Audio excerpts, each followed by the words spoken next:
Coming right at you on Vegas Nation Blitz. But you got the Raiders chant. Give us a Raiders. Hey.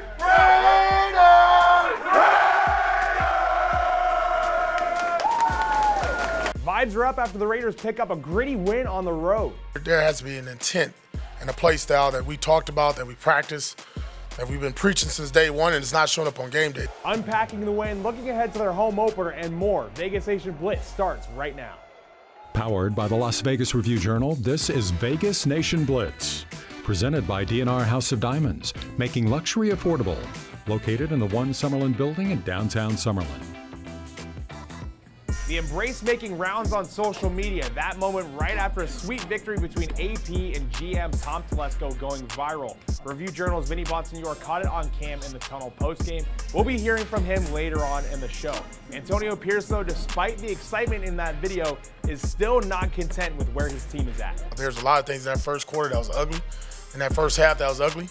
And in that third quarter, that was ugly, to be honest. So, I mean, we're not worried about the Panthers. We got to fix the Raiders. Sweet victory for the Raiders last week in Baltimore, but this Raiders team is still not where they want to be. Hello and welcome back to Vegas Nation Blitz. I'm your host, Dominic Lavoie. A gutsy come-from-behind win for the Raiders Sunday against the Ravens. The winning score, a dagger of a field goal from Daniel Carlson, cash money from 38 yards out. Cash Money Carlson, as they call him, now in the locker room postgame. He was able to talk to the media about the feelings when stepping onto the field in moments like the one on Sunday and how he felt knowing the game was on the line for that field goal.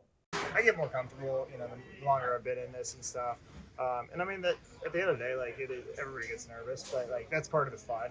If it was just boring, it wouldn't be very fun. Now after that, the NFL season keeps on going. Week number 3 is upon us now, and the Carolina Panthers come to town for the Raiders home opener. Now the Panthers announced earlier on in the week that Andy Dalton will be the starter over first overall pick Bryce Young. Now with the top stories to look on the Raiders side of things, here's Vinny Bosnignore. If the Raiders want to get this running game going, it has to start with Colton Miller, Andre James, Dylan Parham, Thayer Munford, and whoever, whether it's Jackson Powers-Johnson, the rookie from Oregon, getting his first start at left guard on Sunday against the Carolina Panthers. Antonio Pierce talked about being disrespected. Obviously, nobody's happy when you're a 10-point underdog as they were against the Baltimore Ravens. But this is an opportunity for the Raiders to change that national narrative about them. If the Raiders want that respect, and if they want to be talked about in more glowing terms, it's not enough to just scrape by and beat the Carolina Panthers, let alone lose to them.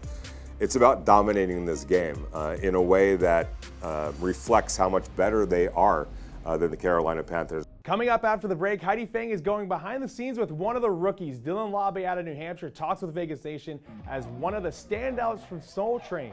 Stay with us. D&R House of Diamonds is Las Vegas's elite private office jeweler. We specialize in natural and lab-grown loose diamonds, engagement rings, and custom design. If you're looking for lab-grown diamonds, we have one of the largest selections at the best prices in Las Vegas. We make luxury affordable every day. Welcome back to Vegas Nation Blitz. I'm Heidi Fang. As Dominic said, Dylan Laube's claim to fame these days may be for going viral with his dance moves ahead of the Raiders season opener. But the 2024 6th-round pick hopes that he will soon be known for more than that. Reactions from it have been kind of cool, and at the same time it's been a little funny, but just jokes, man. It's a good time out there, especially on a Friday before the game, and everyone just kind of relaxes for a second, so it's pretty cool. I've always had that chip on my shoulder coming from a small town, a small school. I've always had to earn my way and kind of carve my own path, and it takes a lot, man. It takes a lot of sacrifice to get to this point, especially just staying on this team. It takes even more. The New York native stood out in training camp, but has been a healthy scratch in his first 2 games. Perhaps soon we'll see his NFL debut. Now back to you, Dom. Panthers and Raiders, when was the last time they met? Now that was way back in 2020 for the pandemic season. The Raiders took on the Panthers in Carolina for the season opener. Derek Carr makes an appearance on the show 2 weeks in a row as he was under center for this 34-30 Week 1 win. Current Green Bay Packers running back Josh Jacobs ran up for a pair of touchdowns for the Silver and Black, while Nelson Aguilar caught Carr's lone touchdown throw in the game. Now the Raiders currently lead the all-time series with the Panthers, winning 4 games and losing 3, with this installment being the 8th matchup in the saga between the two since 1997. Now off of that we're going to go ahead and bring in Adam Hill for some fast takes on week number 2 of the Raiders season. The Raiders got a great win on Sunday in Baltimore. There's no two ways about it. They went on the road and did what they had to do. They executed the game plan to perfection. They got a couple of breaks along the way, and they stole a game against a better team. Yeah, Baltimore is a better team than the Raiders, but they did what they had to do to get the win. But they can't give it away. Here's where it becomes very important going forward. The next 3 weeks are games that the Raiders should win. They come home to play Carolina, who just made a quarterback change. They've got a game against Denver on the horizon on the road. They also play Cleveland, who's been struggling as well on the offensive side of the ball. These are games they have to win. If not, then the game against Baltimore goes for nothing because you give away that game that you stole. So come home, take care of business, go on the road and beat Denver.